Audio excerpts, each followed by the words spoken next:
अपने हाथों को उठाओ। Thank you Jesus. खुदा बाप तेरा पवित्र आत्मा अजीब और अचंभी रीति के साथ इनकी ज़िंदगी में आज कार्य करे। जितने खुदाबंद इस स्पेशल टीचिंग को सुने वो सेम ना रहें पिता। तेरे वचन की गहराई उनकी ज़िंदगी में कार्य करे। बाइबल कहती है अपने वचनों को भेज कर तू चंगा करने वाला परमेश्वर, अपने लोगों को सत्यानाश के गड्ढों में से बाहर निकालने वाला परमेश्वर है। मैं देख रहा हूँ खुदाबंद आत्मा में जितने इस वचनों को सुन रहे हैं तो उन्हें पारिवारिक तकलीफ़ों से आज़ाद कर रहा है, तो उन्हें शारीरिक तकलीफ़ों से आज़ाद कर रहा है, तो उन्हें बीमारियों से आज़ाद कर रहा है, तो उन्हें तरह तरह की मुसीबतों से आज़ाद कर रहा है। पिता मैं प्रार्थना करता हूँ तेरे लोगों के लिए, अपने लोगों को विश्वास से भर खुदावन। अविश्वास का आत्मा इनकी ज़िंदगियों से दूर हो खुदावन। बाइबल कहती है एक व्यक्ति ने जब तुझसे कहा कि प्रभु मैं विश्वास करता हूँ, मेरे अविश्वास का उपाय कर। पिता मैं मांगता हूँ इन सब के लिए खुदावन कि इनके अविश्वास का और थोड़े विश्वास का उपाय कर खुदावन। आज इनकी ज़िंदगियों को छू खुदावन, आज इनके घरानों को छू ले खुदावन। खुदा आज हम सब की ज़िंदगियों को टच करके खुदावन तू चेंज कर दे मेरे सामर्थी परमेश्वर। अपने विश्वास से, अपनी आत्मा से भर दे खुदावन। तेरे ये वचन बाइबल कहती है कि विश्वास सुनने से उत्पन्न होता है और सुनना मसीह के वचनों से। पिता ये वचन तेरे जीवित नाम में खुदावन जब ये सुने तो विश्वास से भर जाएं खुदावन। ये विश्वास इनको सेम न रहने दे। यीशु मसीह के पवित्र नाम में हम मांगते हैं। आमीन, आमीन, आमीन। Hallelujah. God bless you all. आज खुदावन की प्रेजेंस में मैं आपका स्वागत करता हूँ। स्पेशल बाइबल टीचिंग के लिए हज़ारों मैसेजेस के लिए भी कि वो आपको बरकत दे रहे हैं। बहुत से लोग स्पेशल जो बाइबल टीचिंग है इसको सुनकर वो समझ रहे हैं परमेश्वर की योजनाओं को, क्योंकि मेरा ये विश्वास है, एक प्रेरित होने के नाते मुझे मालूम है कि खुदा ने आत्मा के किस ट्रेंड को वो सेट करना चाहता है अपने लोगों के लिए। जो प्रेरित की सेवकाई होती है वो सिर्फ हीलिंग करना या प्रीचिंग करना नहीं होती, वो ट्रेंड सेट करना भी होती है। हालेलुया। बहुत से लोग इसको यूज़ करते हैं इस टाइटल को, लेकिन उनकी लाइफ में वो प्लानिंग परमेश्वर की नहीं होती।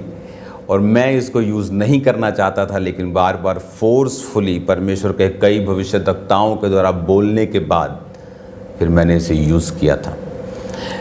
क्योंकि मैं ये बात जानता हूँ कि जब मैं देखता था कि रोज़ जो पाप लोगों को करने के लिए स्पेशल जाना पड़ता था, अब वो उनके फ़ोन पर आ चुका है। अब वो फ़ोन पर वो देख सकते हैं जो उनको देखने के लिए एफ़र्ट्स करना पड़ता था। शैतान ने अपने इंस्ट्रूमेंट्स को और टेक्नोलॉजी को यूज़ किया है लोगों को गिराने के लिए। पाप बढ़ा है, बीमारियां भी बढ़ी हैं, मॉरलिटी जो इंसान मोरल रूप में और गिरा है, और इसीलिए मुसीबतें भी और बढ़ी हैं। और एक प्रेरित होने के नाते मुझे मालूम था कि अगर शैतान इस रीति के साथ काम कर रहा है तो हमें भी उसी रीति से और उसको जवाब देने के लिए काम करना पड़ेगा। इसीलिए मैंने आपको बताया कि मैं रोज़ मांगता खुदावंद मुझे ग्रेस दे कि मैं रोज़ अपने लोगों को सुबह के टाइम वचन सुना सकूं, और रोज़ वो वर्ड उनकी लाइफ में जाए ताकि वो डेली अपने आप को रिन्यू करें। रोज़ की रोटी उन्हें रोज़ मिले, ताकि जो शैतान अपने चीज़ों से, क्योंकि जब आप संडे वचन सुनने के बाद घर जाते हैं, मंडे ट्यूसडे, वो जो गैप है अब वो नहीं होगा। अब आप वचन को भी सुनेंगे, शाम की प्रेयर्स को भी अटेंड करेंगे, और आपके ऊपर शैतान का प्रभाव नहीं होगा। हालेलुया। अब जब इस पहला कुरिन्थिया उसकी 1 उसकी 26 से लेके 29 को हमने सुना था कि परमेश्वर कहता कि मैंने जगत के निर्बलों को चुना, जगत के तुच्छों को चुना, अपने बुलाए जाने को सोचो ना, बहुत ज्ञानवान कुलीन बुलाए गए। कौन बुलाया गया? परमेश्वर ने कहा मैंने जगत के निर्बलों को चुन लिया, मैंने जगत के तुच्छों को चुन लिया। पुराने नियम में जब परमेश्वर चुनता था एक व्यक्ति को, उस पर आत्मा उतरता था, वो बड़े कार्य करता था। अब परमेश्वर कहता अंत के दिनों में अपना आत्मा सब मनुष्यों के ऊपर उंडेलूंगा। अब परमेश्वर ने क्यों ऐसा कहा? वो अपनी आत्मा को सब मनुष्यों के ऊपर क्यों उंडेलना चाहता है, उसका क्या मकसद है अपनी आत्मा को देने का। व्यर्थ में आप तो अपने घर में एक हथौड़ी तक नहीं लेके आते, एक प्लास तक नहीं लेके आते व्यर्थ में, कि चलो 2 ले लेते, 3 ले लेते हैं, जितनी ज़रूरत हो आप उतना लेते हैं। तो व्यर्थ में परमेश्वर आपको अपना आत्मा क्यों देगा, वो आपको भविष्यवाणियाँ क्यों देगा, वो आपको दर्शन और स्वप्न क्यों देगा, क्योंकि इसको देने का मकसद है। परमेश्वर इस एंड समय में अपनी ग्लोरी को लोगों को शो करना, दिखाना चाहता है। और इस धरती के ऊपर अगर परमेश्वर अपनी ग्लोरी को, अपनी महिमा को, अपने आप को दिखाना चाहता है तो वो आपका इस्तेमाल करता है। इस धरती का रूल परमेश्वर ने बनाया है कि कोई भी आत्मा अकेली काम नहीं कर सकती। इसीलिए शैतान अगर काम करता होता अकेला आत्मा उसका, तो वो जाकर कुछ भी कर सकता, चलते प्लेन में फॉल्ट डाल सकता, कुछ भी कर लेता, लेकिन उसको भी शरीर चाहिए। इसीलिए वो लोगों को टेररिस्ट बनाता है, अपने देशों के खिलाफ खड़ा करता है, इसलिए वो इस रीति के साथ काम करता है। लेकिन परमेश्वर अपने लोगों को चुनता है शैतान के कामों को नष्ट करने के लिए। वो उन्हें प्रार्थनाएं करने के लिए चुनता है, चैरिटीज़ करने के लिए चुनता है, प्रेयर्स करने के लिए, अपने देश के लिए, अपने लोगों के लिए, अपनी स्टेट्स के लिए परमेश्वर उन्हें चुनता है। तो इसीलिए परमेश्वर ने कहा मैंने तुम्हें चुना है ताकि मैं अपनी ग्लोरी, अपनी महिमा को लोगों को दिखा सकूं। मैं कितना भला, कितना दयालु, मैं चंगा करने वाला, माफ़ करने वाला, आज़ाद करने वाला, शैतान के जकड़े हुओं को छुड़ाने वाला परमेश्वर हूँ। आमीन।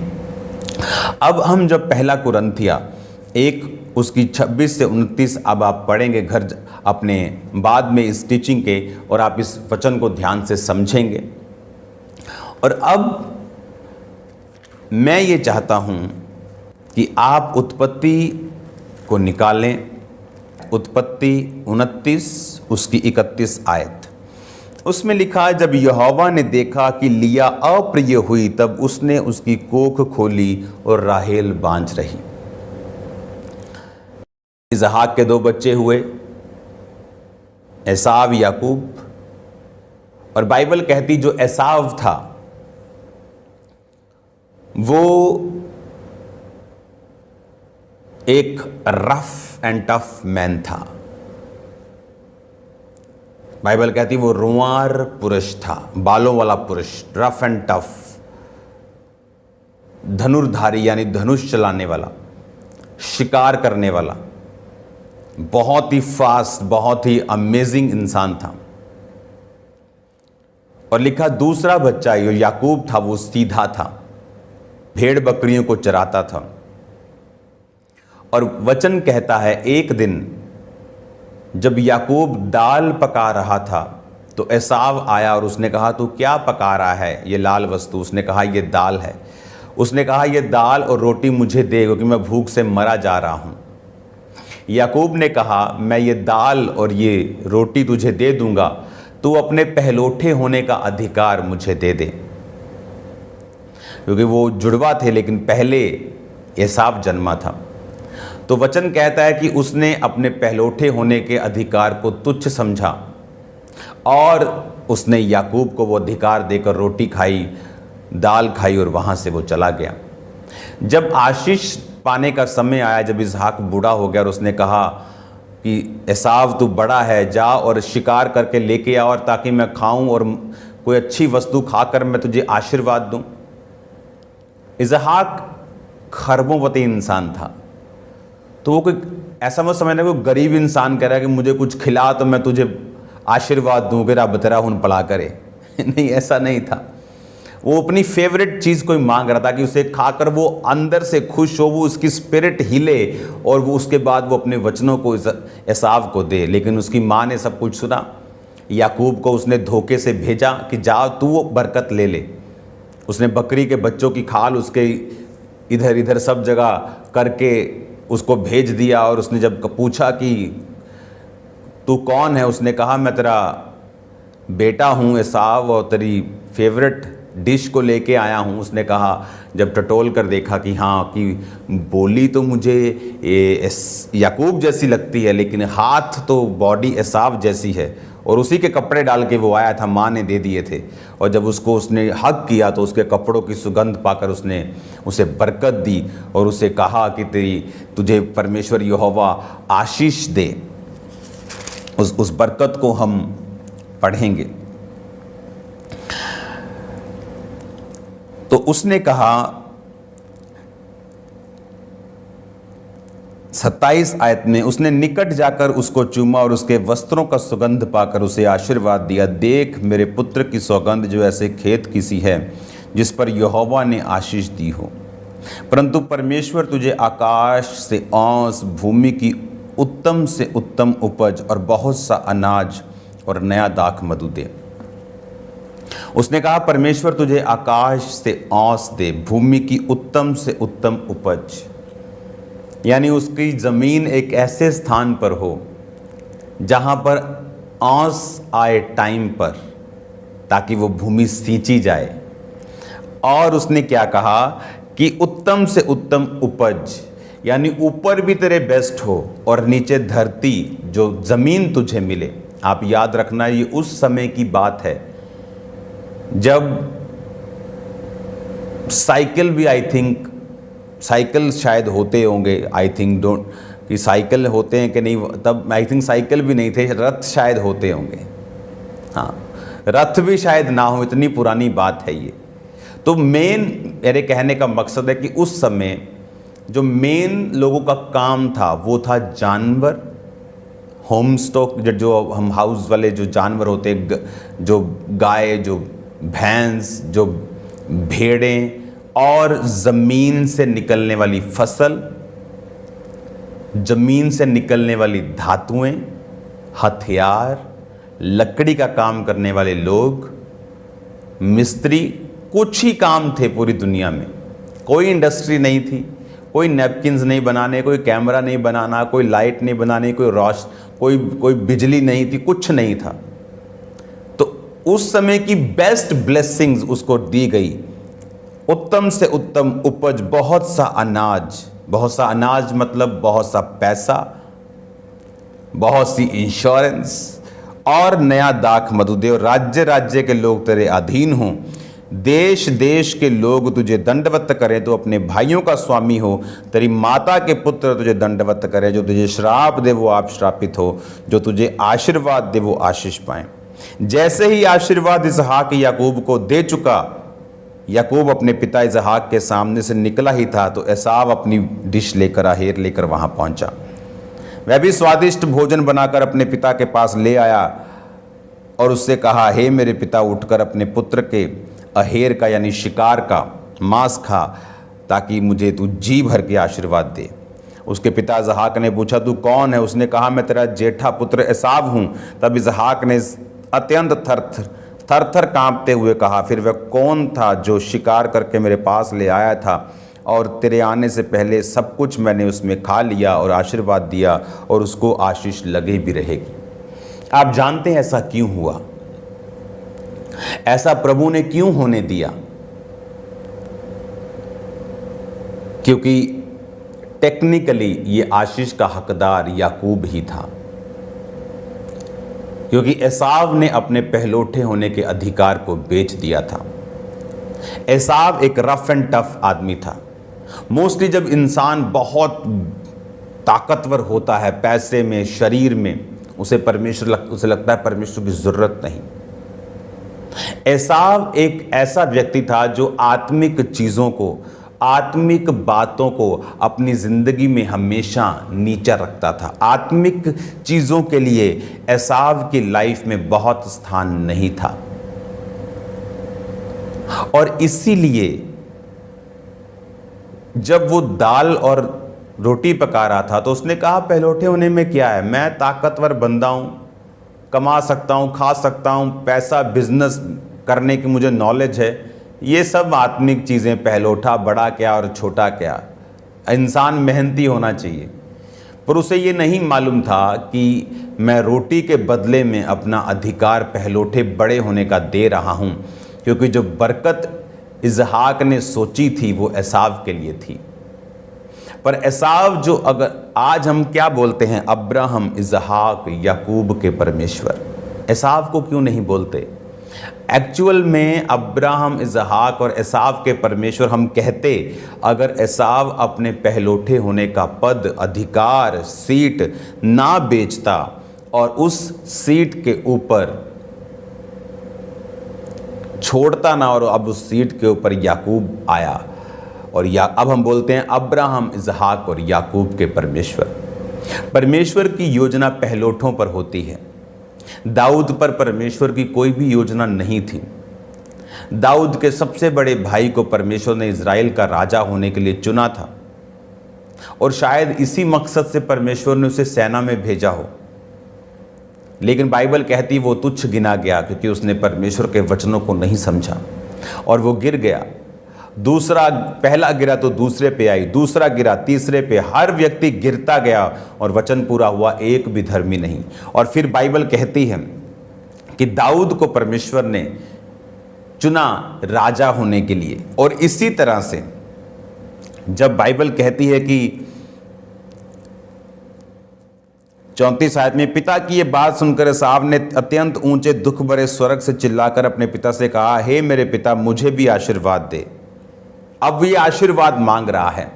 अब ये कह रहा है मुझे भी ब्लेसिंग दे। तो उसका बाप कह रहा है कि मैं उसको ब्लेसिंग दे चुका हूं। इसहाक फिर रो रहा है कि क्या तेरे पास एक भी ब्लेसिंग नहीं है?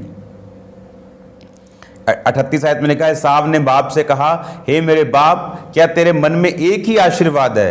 हे मेरे पिता, मुझको भी आशीर्वाद दे। और वो फूट फूट कर रोया।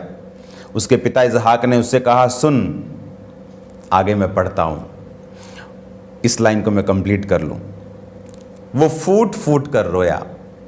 आप जानते हैं एक समय होता है आप आत्मिक बातों की वैल्यू को नहीं समझते। आपकी माता कहती है चल बेटा चर्च में, आपको लगता है क्या चर्च में बुढ़ियों का काम है चर्च में तालियां बजाना।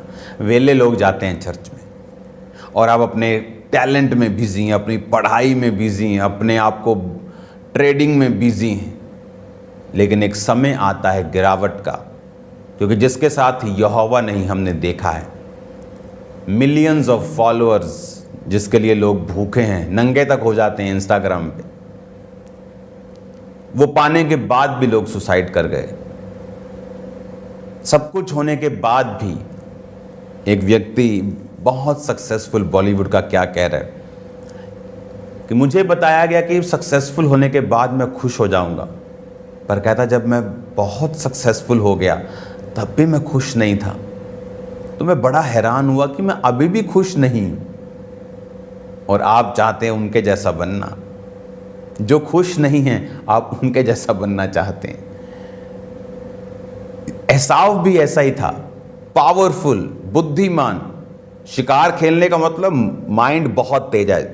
उसका निशाना, जिसका निशाना तेज होता है वो शार्प माइंडेड इंसान है। बुद्धू व्यक्ति नहीं मार सकता। पावरफुल, रोंवार पुरुष, मर्दाना पुरुष। हाँ, लेकिन क्या हुआ? आज आपके घर वाले बोलते चल बेटा चर्च, चल बेटी चर्च, लेकिन बाइबल कहती जब अपने पहलोठे होने के अधिकार को उसने तुच्छ समझा, जब आत्मिक चीज़ों को लोग तुच्छ समझना शुरू करते हैं, चर्च टाइम के ऊपर काम, चर्च टाइम के ऊपर टैक्सी चल रही, चर्च टाइम के ऊपर जाने का टाइम के ऊपर बिजनेस चल रहा है, मीटिंग्स चल रही, आप आत्मिकता को तुच्छ समझ रहे हैं। और बाइबल कहती है जब आत्मिकता को उसने तुच्छ समझा, पहलोठे होने के अधिकार को बेच दिया, तो परमेश्वर ने भी याकूब को वो ब्लेसिंग्स दिलवाई। और बाइबल कहती है वो फूट फूट कर रोया। मैंने लोगों को देखा है बाद में रोते हुए, फिर आके अपनी स्टोरीज बताते हैं, हम बहुत ब्लेस्ड थे लेकिन मैंने ये वाली गलती की हैं, ये मैंने गलतियां की हैं, मैं मानता हूँ, मैं मानती हूँ। और वो फूट फूट कर फिर रोते हैं और परमेश्वर से क्षमा मांगते हैं कि प्रभु आगे से हम शरीर के अनुसार नहीं चलेंगे, आगे से हम तेरी आत्मा की बातों पर ध्यान देंगे। क्यों परमेश्वर ने आपको आत्मिक बातों को दिया है, आपको वचन दिया है इस पे चलने के लिए? क्यों परमेश्वर आपकी लाइफ को क्या वो बोरिंग करना चाहता है? नो, आपकी लाइफ को वो बोर नहीं, आपको सेफ रखना चाहता है। एक छोटा बच्चा जब अपने बाप को बोलता है मुझे गाड़ी चलानी है, उसे लगता है गाड़ी चलाना is the world's most exciting thing, कि मैं चलाऊंगा तो मैं हीरो बन जाऊं। बाप जानता है कि बेटा ये एक्साइटमेंट अभी तेरे लिए नहीं है, इसका तुझे नुकसान हो सकता है, सो बड़ा हो जा, सीख, फिर ये तेरी ही है। जब तू बड़ा होके सीख जाएगा, इससे भी जो बेटर है वो भी तेरी लाइफ में आएगी। अब अगली आयत को मैं पढ़ूंगा। 39 आयत में लिखा है, उसके पिता इसहाक ने उससे कहा, सुन, तेरा निवास उपजाऊ भूमि से दूर रहे और ऊपर से आकाश की ओस उस पर ना पड़े। तू अपनी तलवार के बल से जीवित रहे और अपने भाइयों के अधीन तो हो, पर जब तू स्वाधीन हो जाएगा उसके जुए को अपने कंधे पर से तोड़ फेंके। अब उपजाऊ भूमि तो वो याकूब को दे चुका, औस वो याकूब को दे चुका, तेरे भाई तेरे अधीन हों वो याकूब को दे चुका, वंश जनरेशंस पे जनरेशंस की ब्लेसिंग्स वो याकूब को दे चुका, जो तुझे आशीर्वाद दे वो ब्लेस्ड हों, जो तुझे कोसे वो श्रापित हों, वो याकूब को दे चुका। इसको क्या दिया कि तेरा निवास उपजाऊ भूमि से दूर हो। खुदा का वचन इतना सच्चा है, जितना इंसान की आप बोल रहे हो कि उसकी उपस्थिति से भी अधिक। आप जो देख रहे हैं ना, सामने कैमरा है, सामने लाइट है, इससे भी ये ट्रू है, ये कम सच्चा है, उसका वचन ज़्यादा सच्चा है। अगर आप चले जाएं मिडिल ईस्ट में, वहाँ आप देखेंगे कि तेरा निवास उपजाऊ ज़मीन से दूर हो, ये किसे कहते हैं? आकाश की औंस उस पर ना पड़े, ये किसे कहते हैं? आप चले जाओ मिडिल ईस्ट देशों में, आपको रात को औंस नहीं पड़ती। उपजाऊ भूमि नहीं है। तलवार के बल से तू जीवित रहे, अपने भाई के अधीन तो हो, जब तू स्वाधीन हो जाए उसके जुए को अपने कंधे से उखाड़ फेंके। आज वो लोग फ्री हैं, तलवार के बल से जीवित हैं, फाइट करने वाले लोग हैं। एक एक वचन बाइबल का पूरा होता है। वो कौन लोग हैं जो मिडिल ईस्ट देशों में रहते हैं? आप जीसस क्राइस्ट को देखो, यहूदियों को देखो, आज भी इजरायली लोगों को देखो, और मिडिल ईस्ट देशों को देखो। मैं जाता हूं मिडिल ईस्ट देशों में, सेम है दोनों। क्यों? क्योंकि दोनों एक ही पिता की संतान हैं। हालेलुया। एक जैसे लगते हैं दोनों। आप शेखों को देखेंगे जब और इजरायलियों को देखेंगे तो सिर्फ वो कपड़े का फ़र्क है, वो ड्रेस का फ़र्क है, शक्ल सेम है। क्यों? क्योंकि वो एक ही परिवार से निकले हैं। उनको भी मालूम है हमारा पिता अब्राहम है, वो भी बोलते हैं ये बात। और परमेश्वर ने क्या कहा? तुम्हारा निवास उपजाऊ भूमि से दूर रहे। आत्मिकता के कारण उसको अच्छी भूमि और आत्मिक बातों पर इग्नोरेंट रहने के लिए उसका निवास उपजाऊ भूमि से दूर किया गया। आज जो इजरायलियों को श्राप देते हैं वो श्रापित होते हैं, जो इजरायलियों को आशीर्वाद देते हैं वो ब्लेस्ड होते हैं। आप देख लो, एक एक वचन बाइबल का वो कंप्लीट हो रहा है। इस वचन को मैं कंटिन्यू जारी रखूंगा और आप ब्लेस्ड हैं यीशु मसीह के नाम में। आज शाम को प्रार्थना पहाड़ की प्रेयर अटेंड करना मत भूलना। मोस्ट ब्लेस्ड और फायर से भरी हुई प्रेयर्स आज शाम को हम सुनेंगे। खुदाबंद आपके साथ हैं। आप सेम नहीं हैं यीशु मसीह के नाम में। आपकी लाइफ सेम नहीं है यीशु मसीह के नाम में। मैं आपको ब्लेस करता हूँ और मेरा बिलीव है ये बाइबल टीचिंग, ये स्पेशल बाइबल टीचिंग जो आपके लिए स्टार्ट हुई, आप सेम नहीं होंगे। अपने हाथों को उठाओ। Thank you Jesus. जो लोग आज पहली बार प्रार्थना को सुन रहे हैं या वचन सुन रहे हैं, अगर आप चाहते हैं कि प्रभु यीशु मसीह आपके जीवन में आए तो आंखों को बंद करके अपने हाथों को उठा लें और मेरे पीछे बोलें, प्रभु यीशु मसीह, मैं पापी हूँ, मुझे माफ़ करें, अपने लहू से धोकर मुझे साफ़ करें। मैं विश्वास करता हूँ, करती हूँ, तो मेरे लिए मारा गया, गाड़ा गया और तीसरे दिन मुर्दों में से जी उठा। मैंने सुना है आप पापियों को मारते नहीं बल्कि उनको बचाते हैं। मुझे बचाएं, मेरे जीवन में आएँ, मुझे अपनी संतान बनाएं।